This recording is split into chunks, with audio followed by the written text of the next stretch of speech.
All right, we are live. Ladies and gentlemen, welcome to yet another live stream of Reactionary Opinions, the most based and reactionary show on the African continent. Mr. Patriarch is here, Russell the Based is here, and our guest, Mr. Willem Petzer, is here. I apologize for us being fashionably late, Shiver ZA. I apologize for us being so late. But anyway, we're here to have a fantastic show, and we're going to have a really, really cool chat with Willem Petzer today. I don't think this oak really needs an introduction. Willem is probably one of the largest political YouTubers in South Africa. Not probably, definitely one of the largest guys. When it comes to YouTube, way smarter than Ronaldo, Ghost, and those oaks and stuff. But very high IQ. High IQ, smart oak, reactionary gentleman. So what we're going to be talking about this evening, you might have, you might have seen the thumbnail on the video this evening. What we want to talk about this evening is self-determination. Look, when we look around the world around us, look at the world around us, we see it's an absolute mess, okay? And we can't help but understanding that everything around us is an absolute mess, okay? So the only way that we feel, and we've spoken about this before on our show, the only way that we feel that we are going to be able to build a future for ourselves is if we learn self-determination. We cannot rely on the government, you know. We've got to start relying on our community and the people that think like us, and we've got to sort of stick together. So in-group preference and all of that sort of stuff. So what I want to talk to Willem about, what we want to start to talk about, Russell, Mr. Patriarch, you guys can add things as we go along, but what I'd like to just sort of start the conversation with is, Willem, if you can just sort of explain to us, I know this is a difficult question, but if you can just sort of give us an idea of why you believe Afrikaans people, and I say this particularly because Afrikaans people, in my mind, are incredibly good at self-determination, because Afrikaans culture right now is, I mean, I don't know if this is a bit of a bold statement, but in my mind, Afrikaans culture is bigger than it's ever been. And why is that? Why do you think Afrikaans people pride themselves on their own culture and remaining self-determined and that sort of thing? Willem, what do you think? Well, I don't know. I don't think we are yet as big as we have ever been if you look at Afrikaans culture. In general, I think if you look at the, let's say, 1930s, 1940s, that era, we were a little bit bigger, because I don't know if you have seen some of the photos. If you Google it and you look at the Great Trek 100-year festivities, you'll see they were literally, sorry, hundreds of thousands of people who came and camped in their white tents to go to the festivities for the Great Trek, and there was this massive Afrikaner cultural movement and all of that, like the FAK. I just recently made a tweet about it. The first ever FAK book of folk songs for the Afrikaner stuff just came out, and so on. And we had some things like the Afrikaner Handelsinstituut, which was it was an organization that made sure that Afrikaners only ever supported other Afrikaners in business in order to grow the Afrikaners' influence in the economy, because back in those days we had very little influence in the economy. The British companies basically owned everything in this country, and we didn't, want to use the state to implement BBE laws or whatever to redress the Anglo-Boer wars. We decided, we're going to make it ourselves, and we're going to take over this economy entirely by ourselves through hard work and organization. And that's what we did. And I think we are entering a very, very similar stage now at the current time, because I think we are again, let's say we are in the 20s again. We are in the 1920s again. Sorry, just after the unification of South Africa, and when Britain basically conquered our people completely, and we were almost completely destroyed as a people. Most people lost their farms and everything that they owned, and now we are almost at the same situation where we have lost everything in this country. We were the dominant force in this country, but now we don't really have anything left of any influence. And now we are again starting to realize, especially through organizations like Solidariteit and AfriForum and so forth, that we need to, if we want any influence in this country, and if we want to actually survive as a people in this country, we need to get back some influence in the day-to-day life in this country, in the economy, and so on. And I think that's where we are at. And I don't want to explain it as just something that comes from organization. I think it's more on a spiritual level. A people has a collective conscience, and when a people really realize within that collective conscience that they are under a large threat from the outside, and that they are being attacked from the outside by a force that is, that has the idea and the let's say a force that is out there to destroy them and make it worse for them, then that collective or that folk or that people start to stand together, and that people become more ethnocentric in general, more positively ethnocentric. So they live out their culture much more in your face. They wear clothes that say that this is who we are. If you look, for example, 10 years ago, to wear khaki shirts and short shorts was really not cool at all, and veldskoens or vellies. Like I've got friends who studied at university just over 10 years ago, and at their hostel they had to wear vellies. Like they had to wear vellies every Friday, and everyone absolutely hated it because vellies was just so uncool, and they had to wear khaki shirts, and it was just so uncool, and nobody wanted to do it. And if you look at it today, it's like the coolest thing ever. You see brands pop up left, right, and center selling these khaki shirts and these short shorts and these fellies, and it's really cool now. Even the other people, like the other peoples in South Africa, like English people and even black people, now love to wear vellies, which is a cultural shoe of the Afrikaner. And it's just became cool to do it. And the same thing with music. If you look at just let's say 15 years ago in the Afrikaans music industry, the only guys that really were there were these alternative far left sorry groups like Folk of Polisikar, for example. And then on the other side you had this really cringe commercial stuff like Darren, but that was all that it was. And now you get a lot more like deeper Afrikaans music coming out with more poetic quality and also more nationalistic elements. And that's why I say that, in short, that is why I think we are in the same position that we were in the 1920s. Yeah, so it's interesting because it's basically like the Afrikaans culture and the Afrikaans community is almost sort of becoming reactionary. They are noticing that and by reactionary I mean they are reacting to a sort of an onslaught of their culture, and noticing that they're being attacked. And what you do then is just sort of retreat into your lager, and then regroup, and then start promoting your culture. And that's pretty much what I think that I'm seeing personally in amongst the Afrikaans community. Willem, I'd like to go a little bit deeper on this, okay, with regards to the Afrikaans culture and why it is the way that it is. Okay, now I know that the Afrikaans, I can't say all of them, but there's a big sort of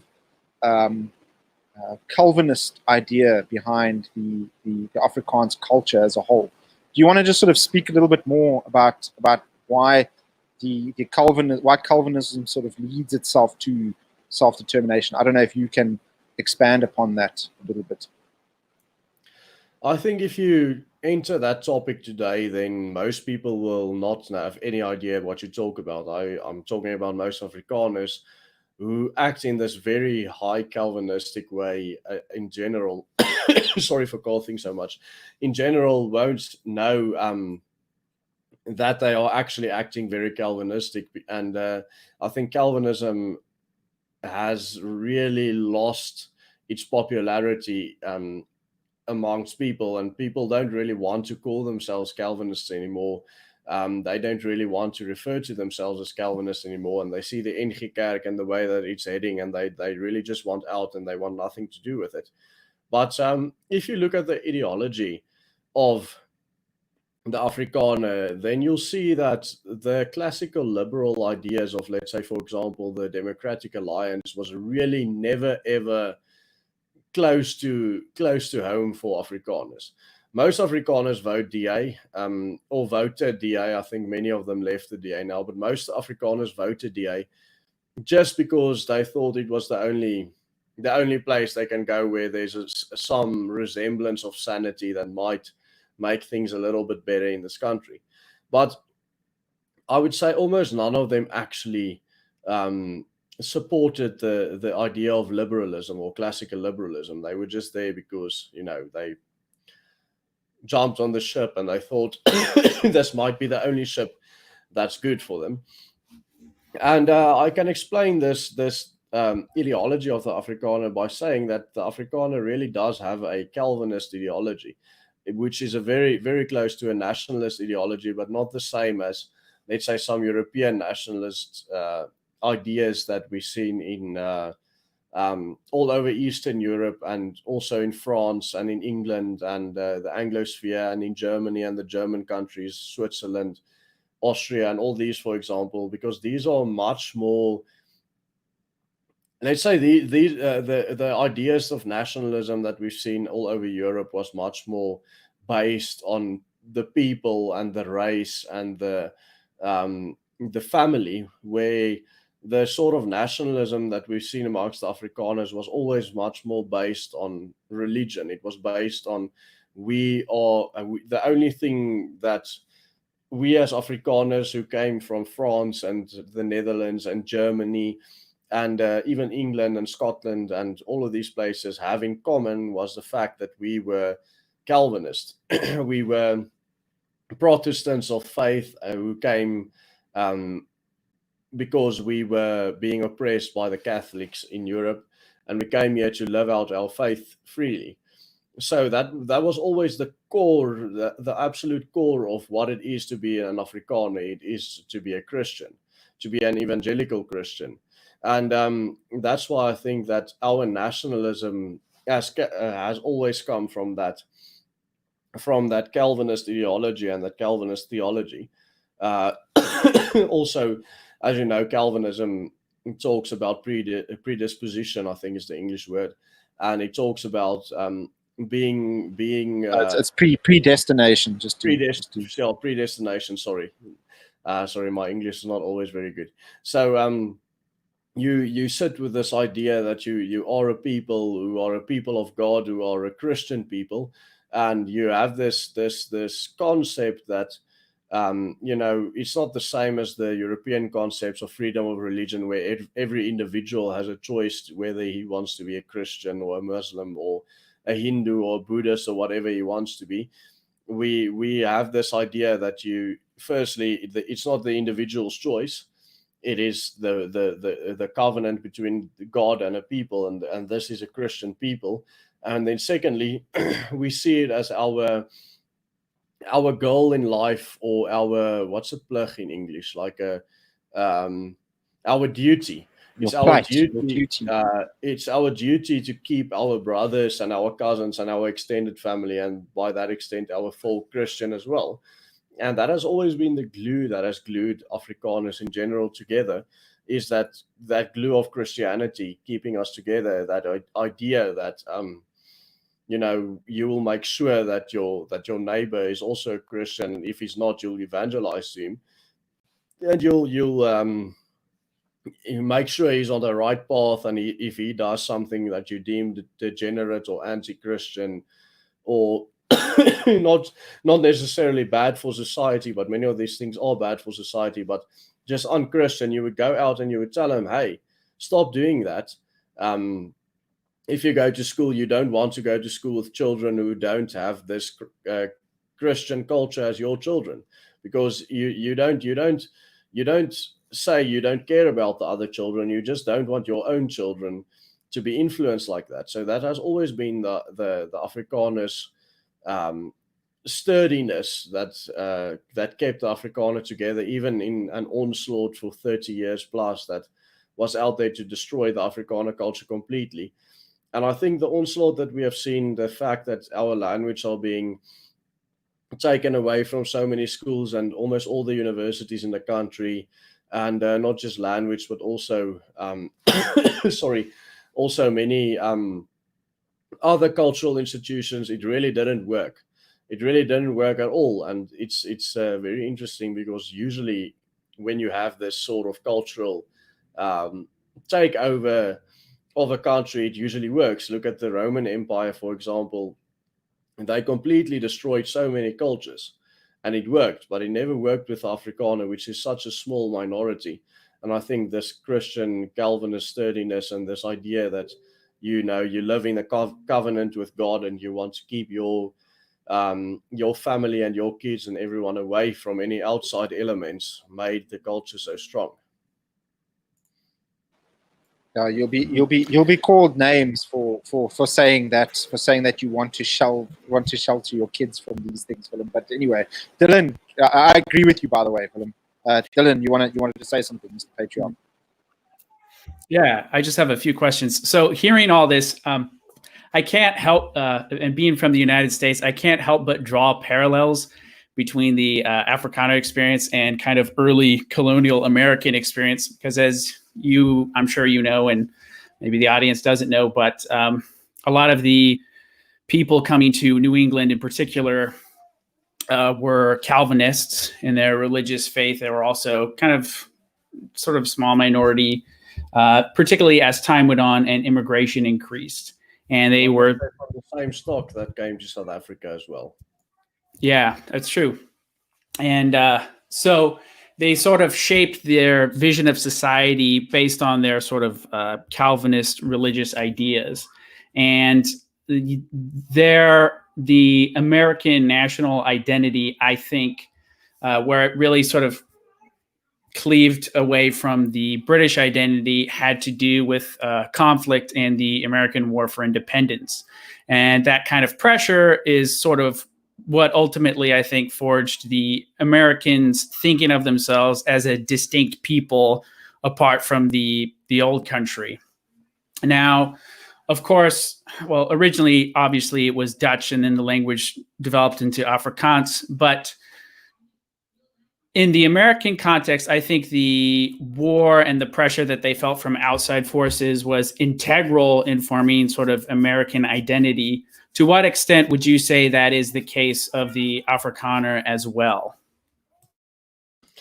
I think that's to all extents. I think it's the complete story. I think that this whole the idea of Christianity has been the only thing that makes the Afrikaners a distinct people, because it's definitely not the language. Many people, especially people on the left today, wants to throw this at you, like Warania, for example, that has been under a lot of pressure. Sorry, I'm just getting a tablet for my throat because I'm coughing so much. But any case, so the reason why people or places like Warania is under so much pressure is that these people come and they say, but I also speak Afrikaans, and then they're not Afrikaner, but they do speak Afrikaans as a first language, as many people in this country. And so can I also come live here? And then it's very difficult to explain to them. And then they just call you a racist. And then you say, no, you don't want me here because I'm black, or you don't want me here because I'm Indian or colored or whatever. But it's really not like that. It's about this idea that we are a distinct people through our faith. We are a distinct people because we have always been this Christian people, and we don't want elements from the outside, not because we hate them or we are racist or we don't want anything to do with them. It's just because we want to protect our children from these elements. Like, for example, imagine if someone's saying that he wants to go raise his kids in Orania because he doesn't want them to be raped, and he wants them to play outside in the streets at 10 o'clock in the night without any worry that anything will ever happen to them. I mean, is there anything wrong with saying something like that? If you live within that Christian culture, then that'll be the norm. Don't you agree? No, I totally agree with that. And also, again, drawing parallels to the United States, you had whole colonies, Connecticut and Massachusetts, I believe, were founded specifically so that they would be religious enclaves. So the idea is like, we're Puritans and we're going to be Puritans here, and you guys do your thing over in Virginia, but don't bring that nonsense over to Massachusetts, for instance. Exactly. And they started universities that are now today known as the Ivy League. I think in America, for example. Yeah, Jonathan Edwards started Yale University. He was the first rector. Go, Jonathan Edwards. And, and these universities were started in order to give a Calvinist education and to keep any liberal thoughts out of higher education of these people. And the exact same thing happened in South Africa with Stellenbosch University. That was the first that was established, and then the University of Pretoria and Potchefstroom and Bloemfontein, which was also the exact same concept, that we wanted to give Calvinist education to our children, that is a Christian education that has no elements of liberalism in it. And today, just like in South Africa, in America, the exact same thing is happening. These universities, Harvard, Yale, Princeton, Dartmouth, etc., these Ivy League universities who were once found as a bastion of Calvinism, who were literally established just to keep anything that was non-Calvinist out of education, are now probably the most liberal universities in the world. And the exact same thing happened in South Africa. Russell, I know that you want to ask something, ask Willem something, but before we do that, I see there's quite a few people watching our live stream. Guys, if you're watching, please give the video a like and give us a subscribe and get the word out there. Myself, Dylan, and Russell run this YouTube channel, and we talk about a pretty much very, very similar sort of stuff that Willem talks about, a sort of a national identity within us English guys. That's what we're trying to establish here in South Africa. That's why we like to talk to guys like Willem to get their input and their ideas of how we can go about establishing that sort of identity. So give us a subscribe, give us a like on the video, and so on. Go ahead, Russell.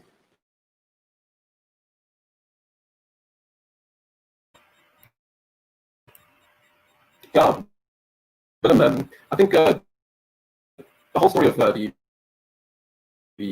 Afrikaner way and culture that developed over a very long time, self-determination was there right from the beginning. With the first trek Boers that left the Cape in the late 1780s or something like that. They established towns like Kramet and that sort of thing. They moved away. There was always this determinist attitude to kind of make things happen.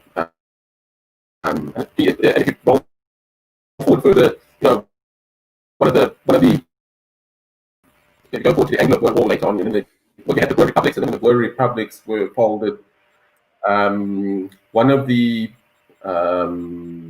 terms of surrender of the Boers, which the British offered them, was the option that they were able to. Sorry, Russell. We're having like really bad connection issues on your side, bro. Like I can hardly hear you. I don't know if Willem heard what he was saying, but I didn't hear pretty much anything. A lot of it was very garbled. I just picked up a few key words, but apart from that, I didn't hear anything here. Russell, can you try again, bro, please, if Okay. you don't mind? Very bad. Like Yeah, everyone's yeah, complaining. sure. Chat about the. Okay, Okay, there, well, try everything again. seems fine on my side. I'm seeing you guys all good. Yeah, look, just quickly, I'll make it quickly again. You know, if you look at all through Afrikaner history, they've always had moments in their history where they had to choose and find a way to be self-determined. For instance, I don't know if you look at the English War, in terms of Yeah. we've lost. Are we there? Yeah, Russell, maybe put this question into one sentence or something quick, because can't make out a thing that you're saying, bro. Okay, well, I'll tell you what. I'll try again later. Carry on. All right. Yeah, sorry, Russell, like the man. Got us Scott, right do you there have any into- idea what he wanted to say from I- the keyword that you heard? I think what he was alluding to was the when the British basically part of the terms that the British settled with the NP with the British, what they settled with was the Afrikaner self-determination and stuff. Now you see the government now, the ANC, wanting to sort of remove those agreements, or those what was it? It was called the Accord on Afrikaner self-determination, the Accord from 1994, I believe it was signed just before the elections. And now you see sort of an attack on Afrikaans culture, like, for example, the change of curriculum in Stellenbosch University to being an Afrikaans university, and so on. Why? I think that's what he was trying to allude to, from what I picked up. I think oh no, I'm still muted. Oh no, I'm not. I think the main thing that you have to see if you look at the broader context of South Africa is we had this whole anti-apartheid movement that was supposed to be desegregation, or it was supposed to be integration. It was supposed to be people who wanted to live together, of different cultures and of different beliefs and races and backgrounds and all of that, coming together and live together peacefully.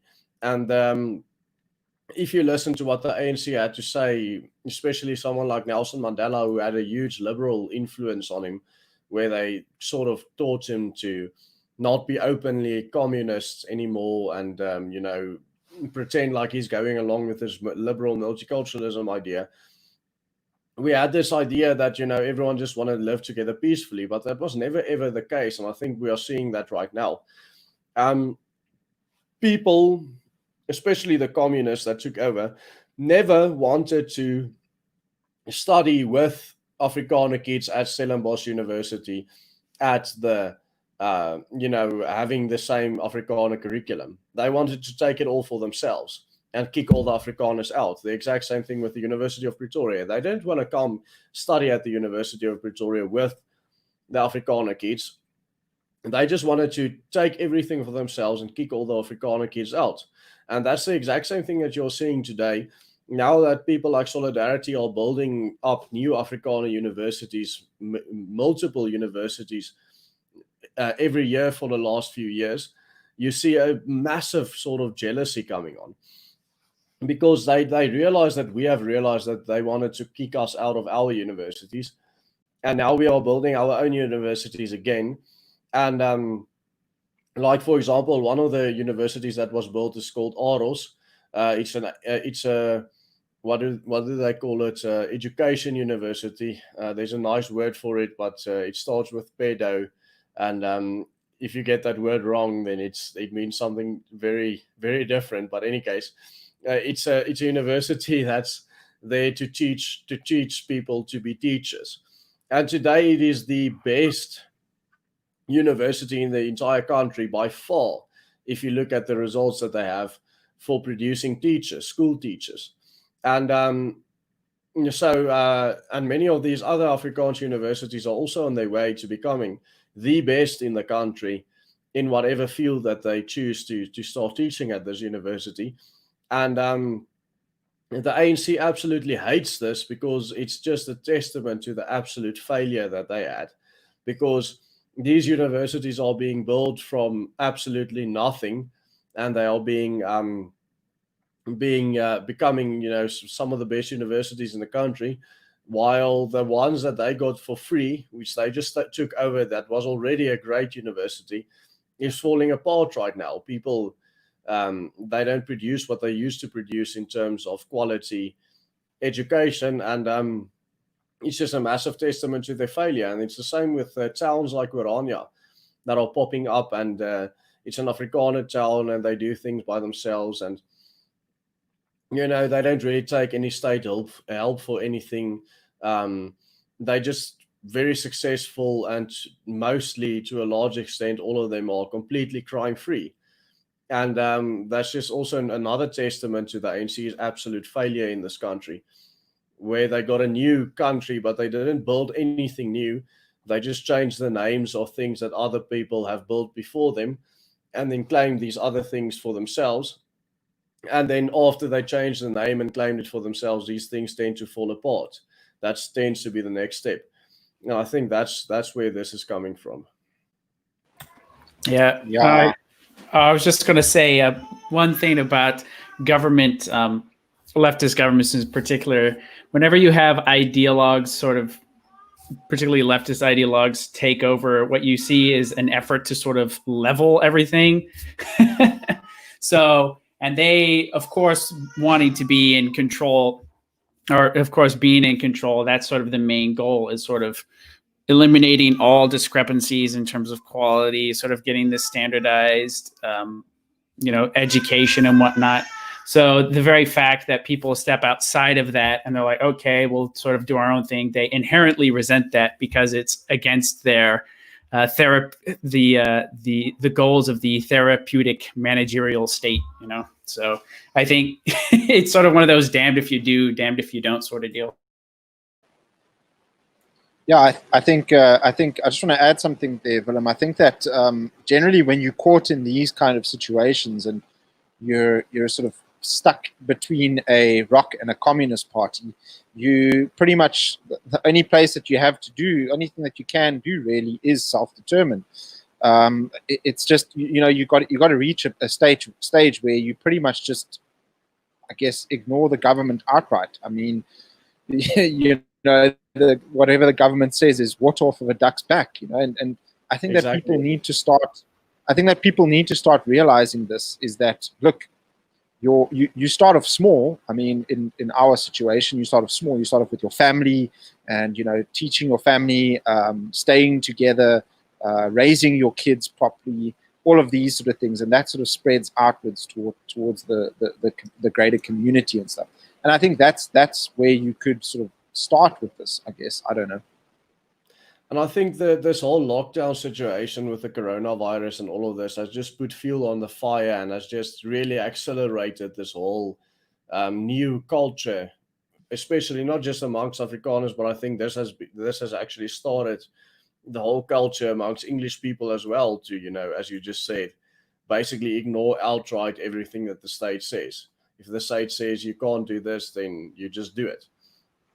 Yeah, so that's you're not allowed to do something. You just keep on doing it until you get into trouble for doing it, and then find a loophole or find a way around it to still do that thing that you were doing. Yeah, well, I mean, it all ties in with, I guess, the leftist governments are very, very, they love martyrs. Okay, the left love martyrs. Okay, they will try everything they can to make martyrs out of people. Okay, and the reality of it is that sometimes we just need to fight the fight that they're fighting. Okay, some oaks need to be made out as martyrs. Okay, it has to be done. So I'm just saying, like, what do you mean? Like who? What do you mean? Like who do you want to make out as a martyr for us?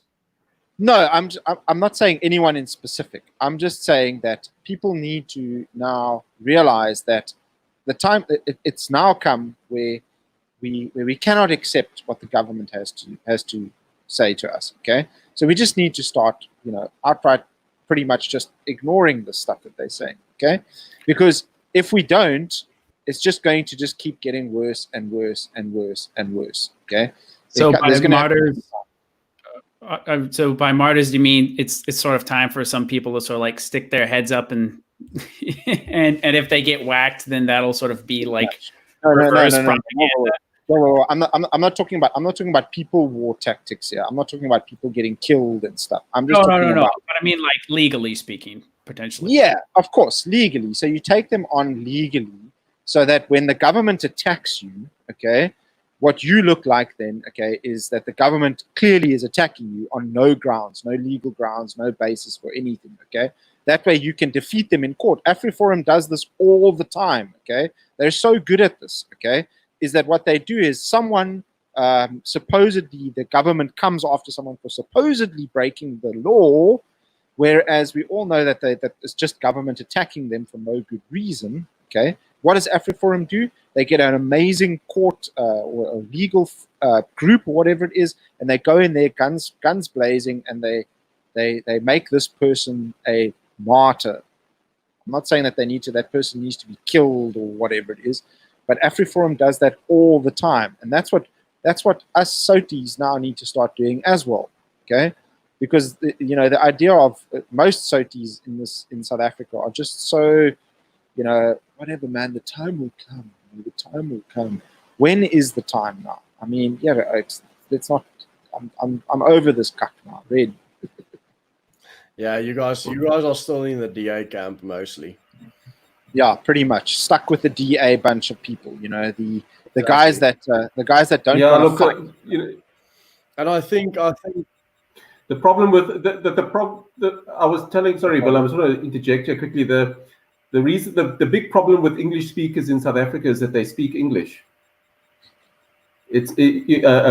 Because they cannot differentiate. They've got this whole universalist, imperialist empire sort of a mindset. You know, it's almost like if you look at the culture is actually wrong, because it's actually self-destructive, especially in the African context, on the African continent. You know what I mean? This universalism is destructive.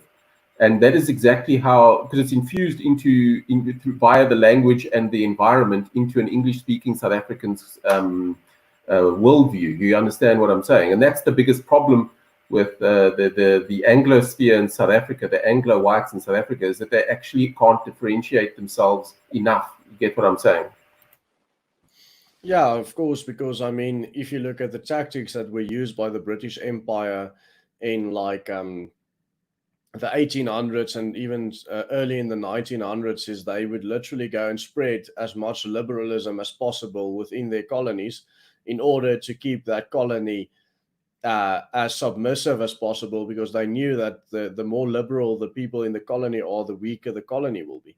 And then they spread this sort of English liberalism in this colony, but with the spread of this English liberalism, most of the English people on the ground didn't want to be hypocrites, or didn't even realize how hypocrite the empire was. So they believed in this idea wholeheartedly, and they made this idea their own. And now you are sitting with a bunch of English South Africans who made this idea of liberalism their own, and there's no gain in it for the empire, because the empire doesn't exist anymore. So all that is happening here, yeah, there's no, weaker for no reason. 100%, Willem, you nailed it. Exactly what I was thinking. Yeah, I think that's the whole idea, is that, you know, Anglo South Africans have just got no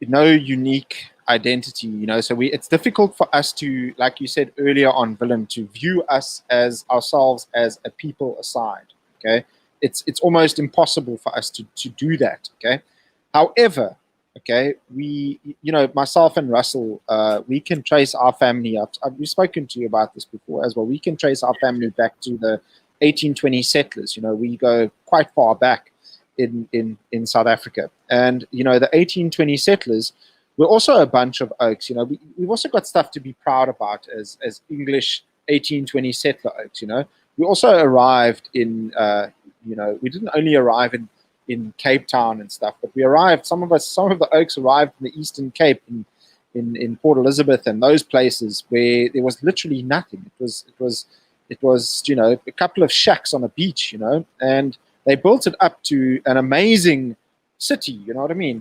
The 1820 settlers built this stuff. These were frontier people. These were pioneers. They weren't and they were equally shafted, like you said, by the crown. Not quite equally, but they were also shafted by the crown, the same way the Afrikaans Oaks were shafted. Like you said, they would send in this liberal propaganda into the Anglo communities and stuff to try and destroy their cultural identity, and that I think is actually, and it's interesting enough because a lot of Afrikaans Oaks that I've spoken to say that they can relate very much to the Eastern Cape, KZN 1820 settler types because of our sort of agrarian background and that sort of thing. So it's almost like we think similarly to Afrikaans Oaks. And what's the most fascinating thing to me is that now we're talking 200 years down the line, and we still have this this inherent agrarian way of thinking, and that to me is quite interesting. I don't know if you've come across that sort of vibe, Willem.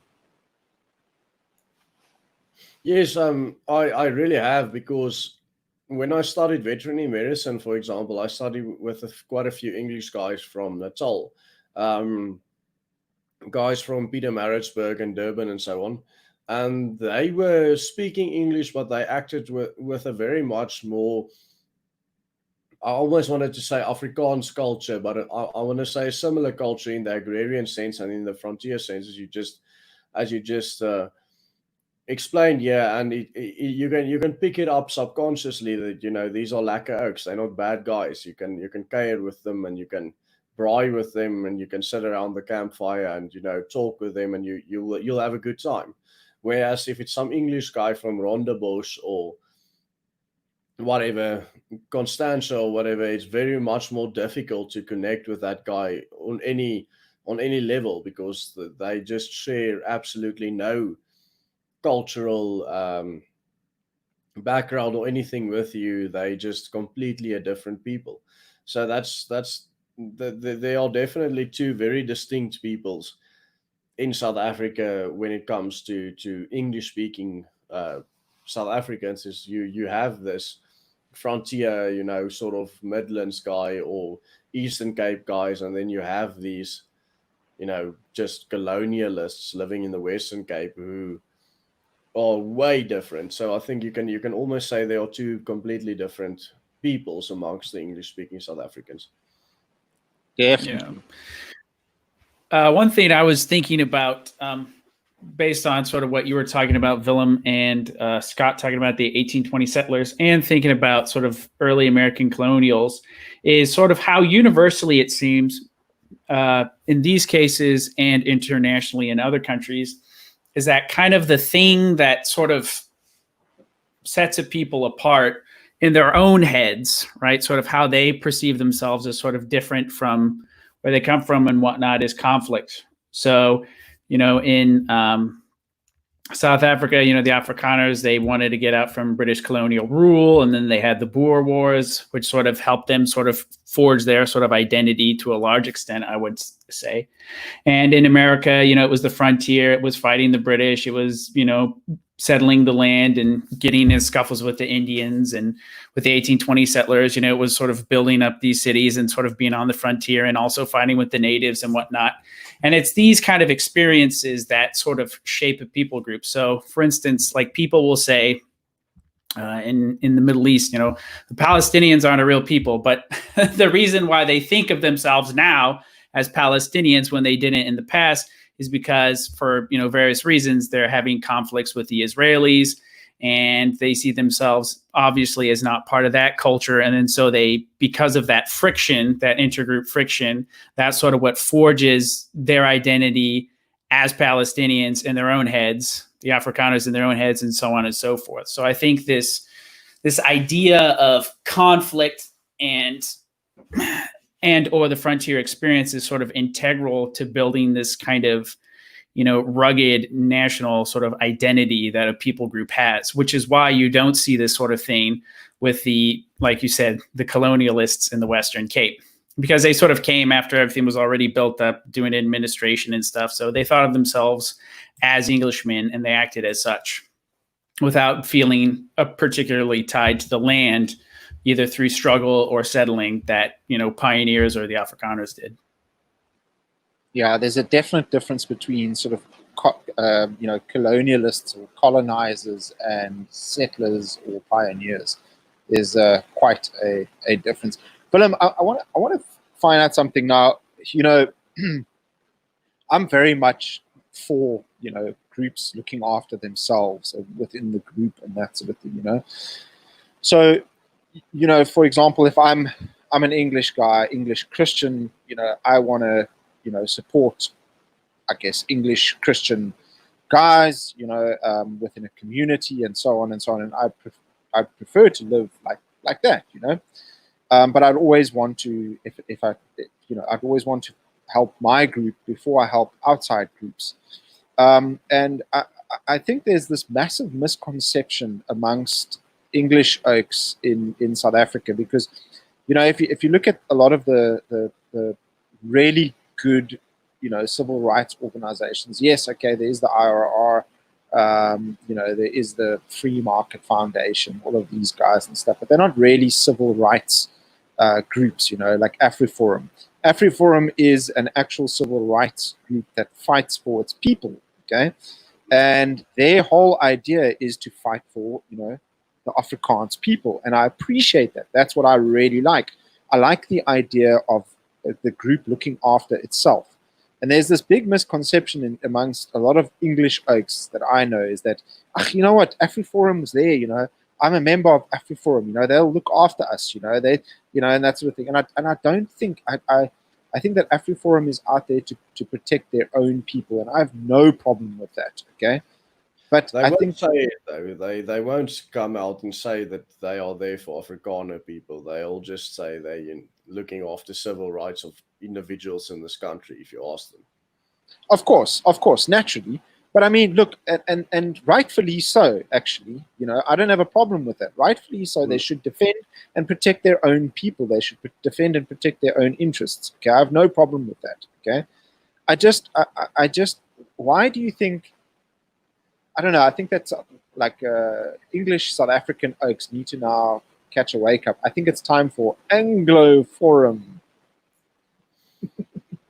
I don't know. It's going to be very, very difficult, because I don't think there is this drive amongst English South Africans that there is amongst Afrikaners. I don't think that English people have this drive to exist in this country. I think most of them just really, really wants an opportunity to leave, and then they get out, and then that's it.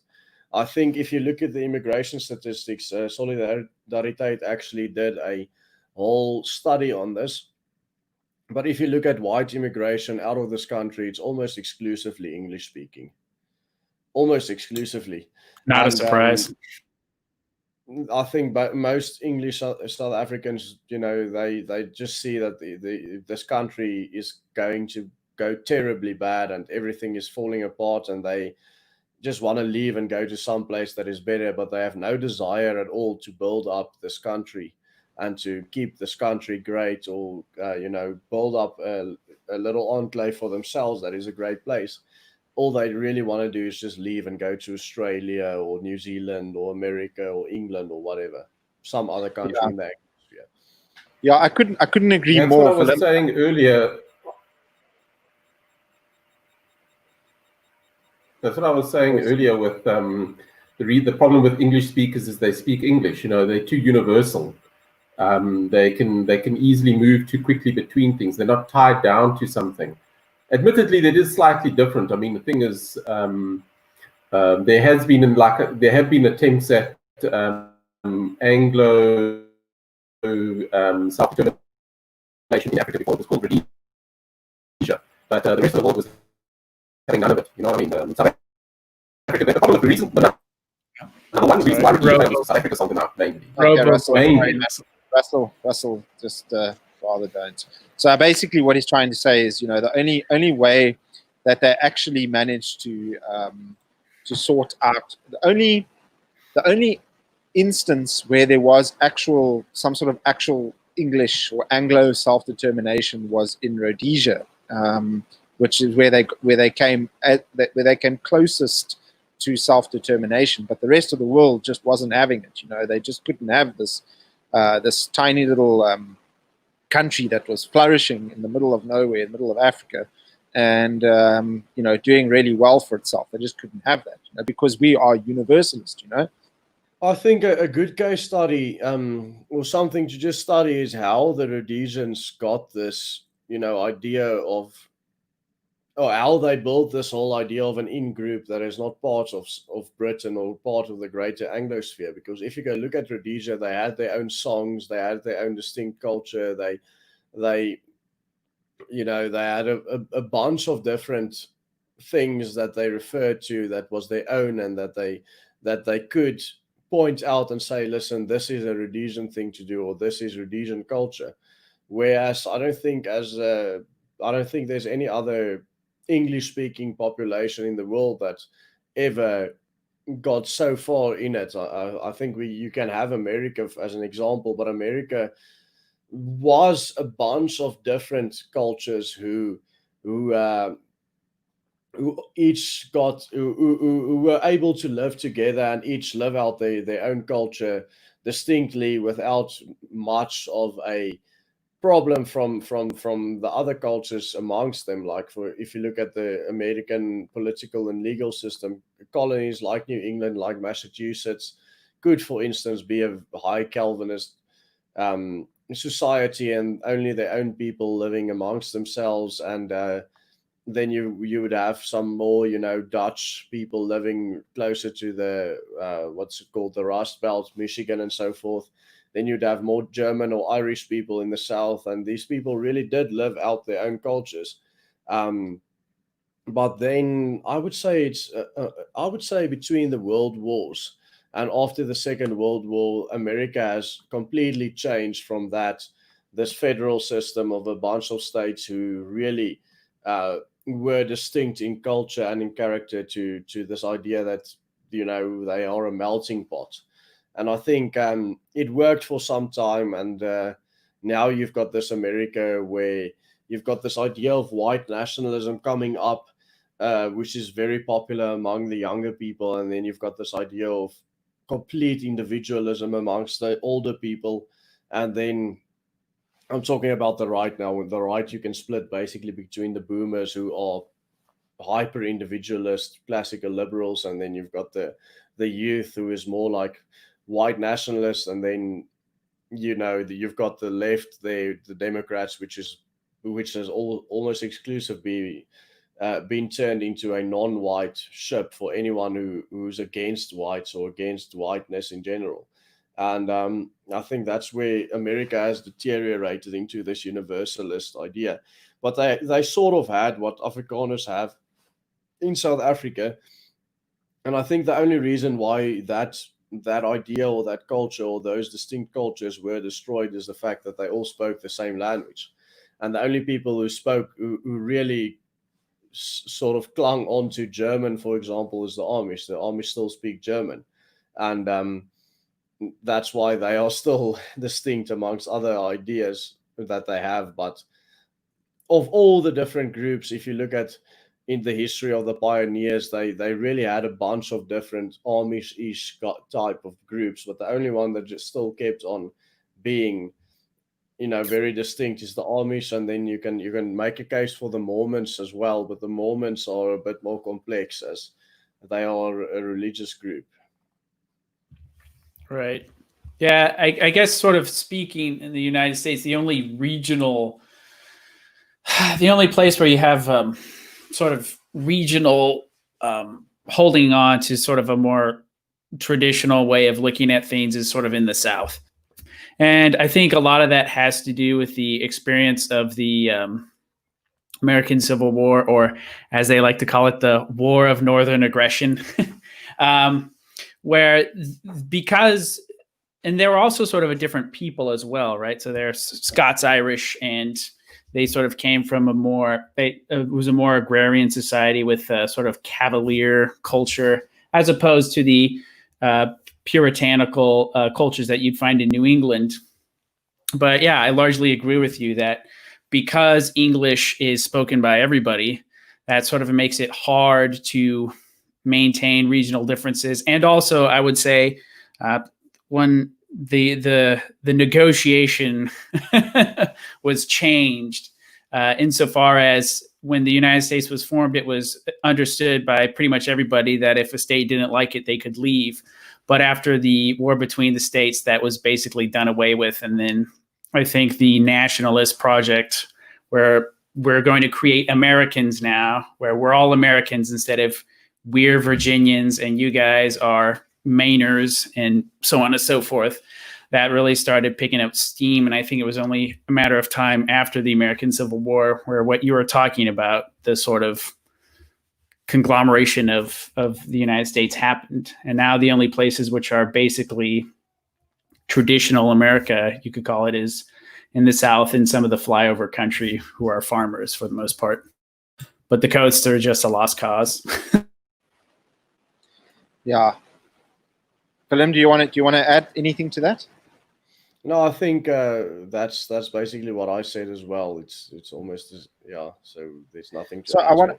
We've almost been going for an hour now, but I just want to sort of get to some of the comments in the comments section over here, because there's quite a few interesting questions and comments over here. So a comment that was asked quite early into the show by a guy called Brother Justin said, how would one incentivize in-group preference / engage participation? So how do you think, Willem, how do you think someone can go about engaging in participation, of getting people interested in this sort of thing?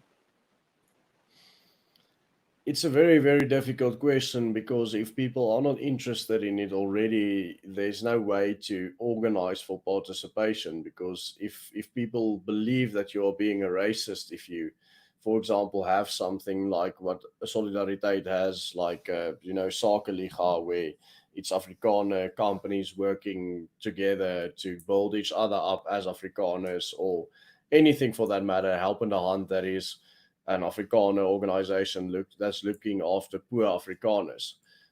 If you in the first place think that it's racist or there's something wrong with it, and you're not interested in participating in that, there's no way you're going to be convinced to join such an organization. But if you are already sort of in group preference, then it's easy. Then you just need to do marketing, and then you tell everyone, listen, we are doing a lot of work in this regard, and if you want to join us, here's our organization, and here's how you become a member.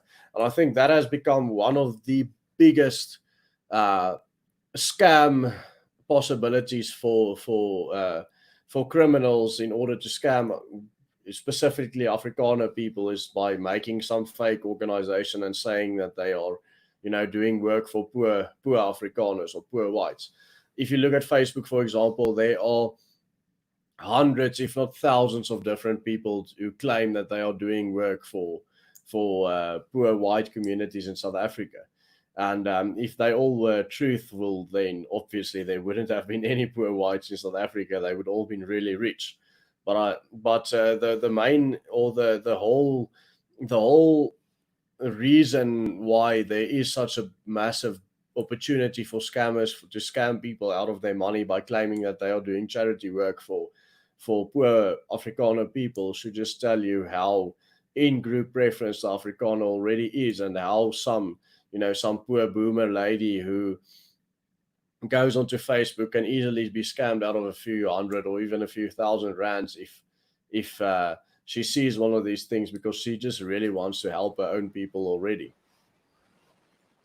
Yeah, I think that's 100% correct. Willem, there's another comment over here. It's I think Chris Duplessis is alluding to the Constitution. So it says, according to international law / convention, self-determination is the right of ethnic groups, i.e. Zulus or Tswanas or Afrikaners. So I guess that would basically exclude Anglo Oaks. I don't know if that's what he was saying, but I don't think it would. I don't think it would exclude Anglo folk, I guess. I don't know. Maybe I'm wrong. I think what this international convention actually is just referring to is the fact that you can seek or you can appeal for self-determination as a very specific ethnic group.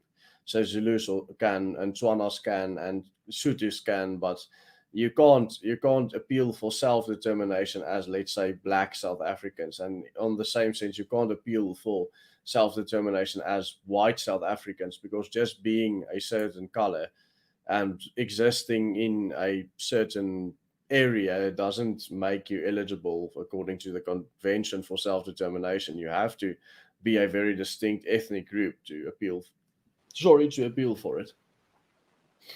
Yeah, good point. So I think we're just about ready to wrap up. We've been going for an hour. I just want to say to the people that are watching, please go over to our channel, give us a subscribe and a like on the video and all of that.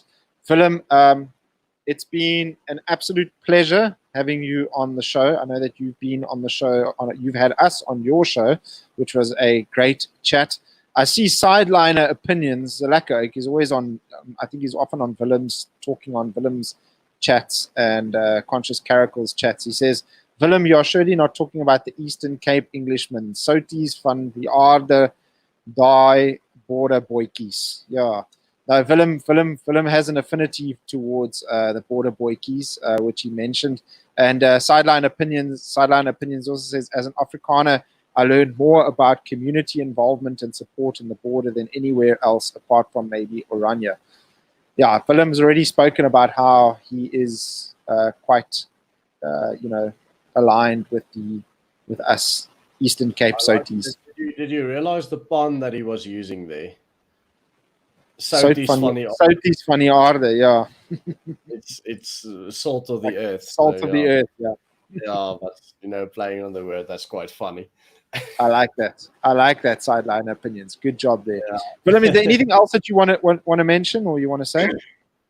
No, I'm good, thanks. So thanks for ending the stream. Because I'm just a little bit sick and I've got this thing in my throat that makes me cough all the time. I don't know if you realize, but every time I mute my mic, I just have to cough like 6 or 7 times before I'm okay to speak again. So I'm not 100% now, but yeah, thanks for everyone who watched, and be sure to subscribe here to the Reactionary Opinions guys, to the McLarens and Mr. Patriarch. Thanks for hosting me. Yeah, thanks, man. You're welcome. Chris Duplessis says Grahamstown Rhodes Communist HQ is also there amongst the border boykies. Yes, much to our displeasure. Chris. Terrible. So anyway, thank you so much for listening, ladies and gentlemen. Have a lovely Friday evening and a fantastic weekend. Thank you so much for joining, Willem. We really, really do appreciate it. Have a great evening, guys. Stay reactionary out there because God wills it. God wills it. God wills it.